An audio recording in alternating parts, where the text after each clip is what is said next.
नमस्कार दोस्तों, स्वागत है आपका हमारे चैनल बिहारी नॉनस्टॉप न्यूज में। तो चलिए बिहार की 10 प्रमुख बड़ी खबरों को जानते हैं। तो खबरों की ओर आगे बढ़ने से पहले एक नजर सुर्खियों पर। बिहार में जातीय जनगणना पर 1 जून को होगी सर्वदलीय बैठक, विजय चौधरी ने की घोषणा।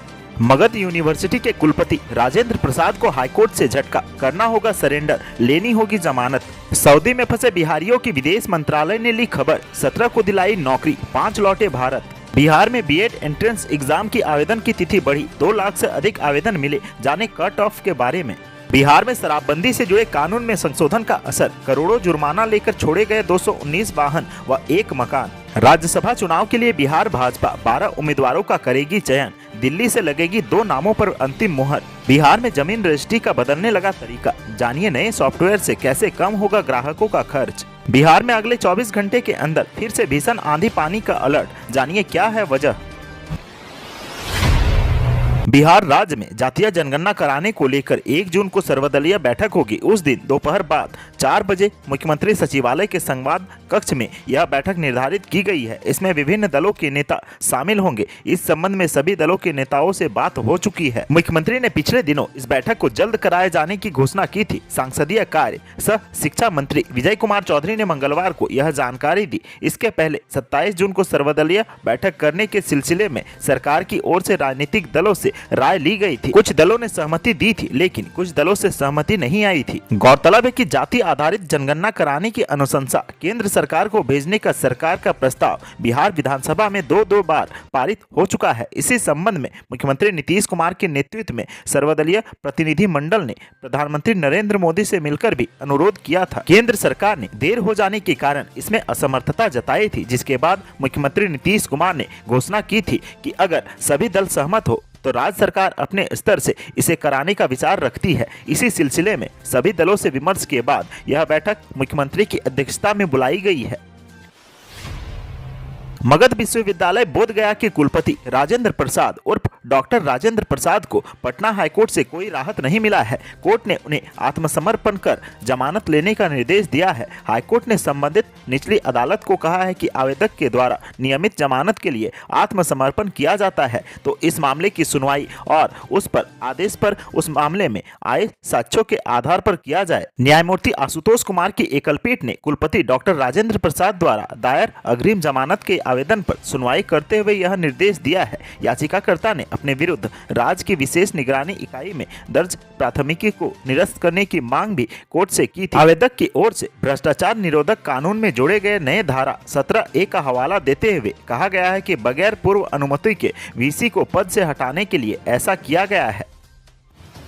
विदेशों में नौकरी के लिए गए बिहार के लोगों को लेकर एक बड़ी अपडेट आ रही है। काम की चाहत में सऊदी अरब में फंसे बिहार के बेरोजगारों में से 17 लोगों को वहां काम मिल गया है। वहीं 5 लोग वापस अपने घर लौट आए हैं। शेष 3 लोगों के लिए वहां नौकरी तलाशी जा रही है। मीडिया से बात करते हुए इमिग्रेशन अधिकारी ताबिसी बहल पांडे ने यह जानकारी देते हुए बताया कि 3 व्यक्ति को अब तक न तो वहाँ रोजगार मिला है और न ही वो लौटकर भारत आना चाहते हैं। ऐसे में समस्तीपुर के रहने वाले एक व्यक्ति को सऊदी अरब में ही किसी दूसरी जगह नौकरी की तलाश में चले जाने की बात कही जा रही है।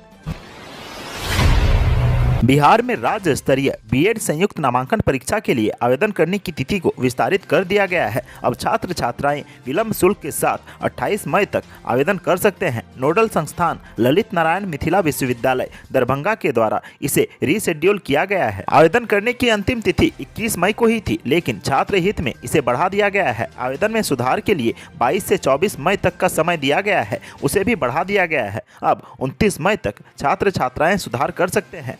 एंट्रेंस टेस्ट का आयोजन 23 जून को किया जाएगा। इसके लिए एडमिट कार्ड 13 जून को जारी कर दिया जाएगा। इस संबंध में विश्वविद्यालय के द्वारा अधिसूचना जारी कर दी गई है।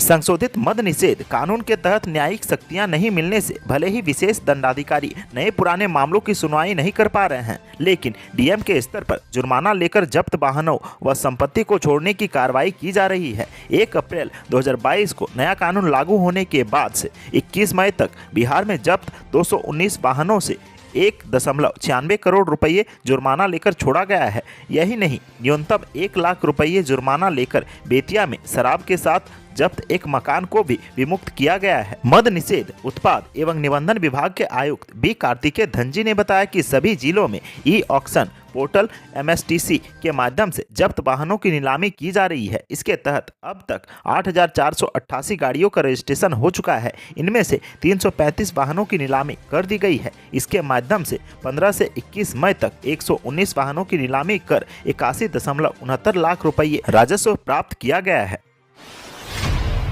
राज्यसभा चुनाव के लिए भाजपा उम्मीदवारों के चयन को लेकर पार्टी में मंथन शुरू हो गया है। सोमवार को बिहार भाजपा के प्रदेश अध्यक्ष डॉक्टर संजय जायसवाल की अध्यक्षता में चुनाव समिति व कोर कमेटी की हुई बैठक में 2 सीटों के लिए 1 दर्जन से अधिक नाम पर चर्चा हुई। मंथन के बाद 12 संभावित उम्मीदवार की सूची बनाकर केंद्रीय नेतृत्व को भेजने का निर्णय लिया गया है। भाजपा सूत्रों के मुताबिक चुनाव समिति की बैठक में उम्मीदवारों पर चर्चा के दौरान जाति, क्षेत्र व कद का ख्याल रखा गया है। बैठक को लेकर भले ही आधिकारिक रूप से किसी ने कुछ नहीं कहा, लेकिन चर्चा है कि 2 में से एक पद स्वर्ण व दूसरा अति पिछड़ा वर्ग से आने वाले किसी उम्मीदवार को दिया जा सकता है। मुकेश साहनी प्रकरण व उसके साथ बेचाहा चुनाव के नतीजे को देखते हुए अति पिछड़ा समाज से एक उम्मीदवार दिए जाने पर चर्चा हुई है। बैठक में 31 मई व 1 जून को होने वाली 2 दिवसीय प्रदेश कार्य समिति की बैठक पर चर्चा हुई। इस बैठक की तारीख में बदलाव हो सकता है। 25 मई को राष्ट्रीय अध्यक्ष JP नड्डा के कार्यक्रम के बाद नए तारीख की घोषणा होगी।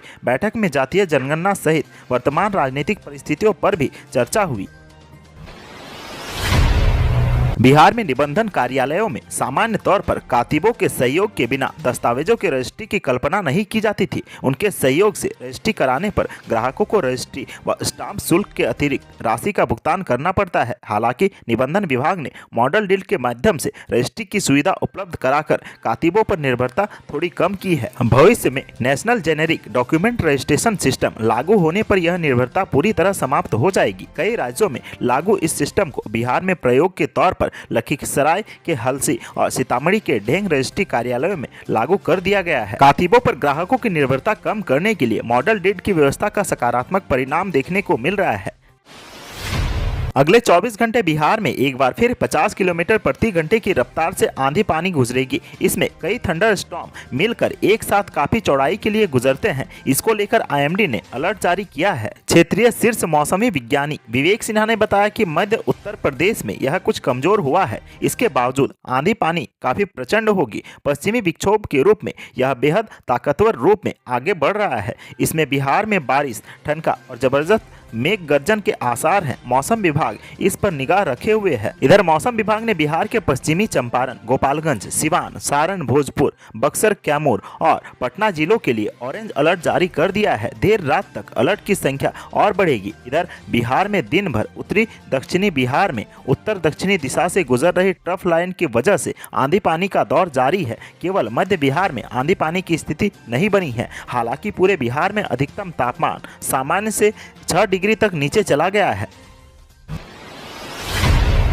बिहार में सरकारी नौकरी की इच्छा रखने वाले युवाओं के लिए बड़ी खुशखबरी है। सरकार जल्द ही राज्य के अस्पतालों और हेल्थ डिपार्टमेंट में स्वास्थ्य कर्मियों की बम्पर बहाली करने जा रही है। गवर्नमेंट हॉस्पिटल में 10,000 स्वास्थ्य कर्मियों की स्थायी भर्तियां जल्द की जाएंगी। स्वास्थ्य कर्मियों की नियुक्ति को लेकर तैयार प्रस्ताव पर पहले ही विधि और वित्त विभाग की मंजूरी मिल चुकी है। वहीं स्थायी नियुक्ति को लेकर सामान्य प्रशासन विभाग की मंजूरी भी ली गई है। जानकारी के अनुसार सरकारी हॉस्पिटल में एक्सरे टेक्नीशियन के 8,034 रिक्त पदों और OT असिस्टेंट के 1,096 पदों की भर्ती को लेकर प्रस्ताव भेजा जा चुका है। कुल 9,130 रिक्त पदों की भर्ती को लेकर आयोग के स्तर से स्वास्थ्य विभाग के अधिकारियों के साथ विमर्श भी किया जा चुका है। इन पदों के लिए 2 सप्ताह के अंदर तकनीकी सेवा आयोग द्वारा आवेदन आमंत्रित किए जाएंगे। इन रिक्त पदों के अतिरिक्त फार्मासिस्ट, ECG सहायक, लैब टेक्नीशियन और ड्रेसर के रिक्त पदों के लिए प्रस्ताव तैयार किया जा रहा है। इन पदों के लिए जल्द नियुक्ति की प्रक्रिया शुरू की जाएगी।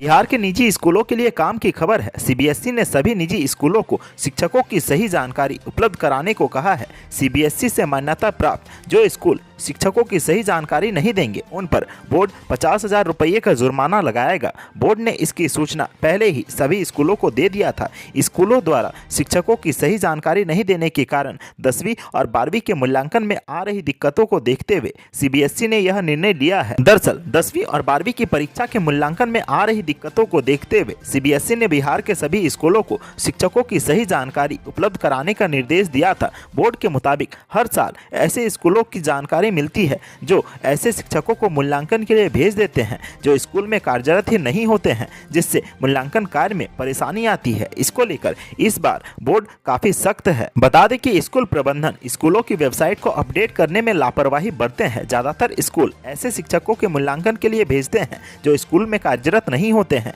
जिससे मूल्यांकन कार्य प्रभावित होता है। ऐसे में इस बार बोर्ड ने ऐसे स्कूलों पर नकेल कसने की तैयारी की है। इस बार सीबीएसई ने स्कूलों को साफ तौर पर कह दिया है कि जो स्कूल शिक्षकों की सही जानकारी नहीं देंगे उन पर 50,000 का जुर्माना लगाया जाएगा। आज की सुर्खियों में बस इतना ही। बिहार से जुड़ी खबरों के लिए सब्सक्राइब करें हमारे चैनल को और साथ ही साथ फेसबुक और इंस्टाग्राम में हमें फॉलो करना ना भूलें। धन्यवाद।